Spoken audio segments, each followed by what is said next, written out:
तू मला मंदिरात शोधतोस, पण ऐक, मी दगडात नाही, भावनेत आहे. ए बाळा, देव म्हणजे काय?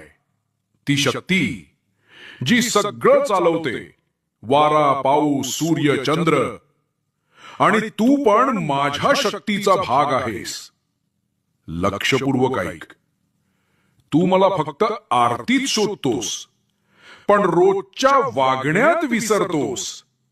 आईशी रागाने बोलतोस, बायकोच्या भावना दुखावतोस, इतरांकडे खाली नजरेने पाहतोस आणि मग विचारतोस, मी तुझं ऐकत नाही.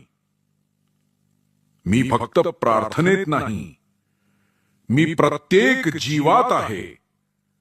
ज्याचा तू अपमान करतोस त्याच्यातही मी आहे. मी प्रत्येक श्वासात, प्रत्येक माणसात आहे. म्हणून सांगतो बाळा,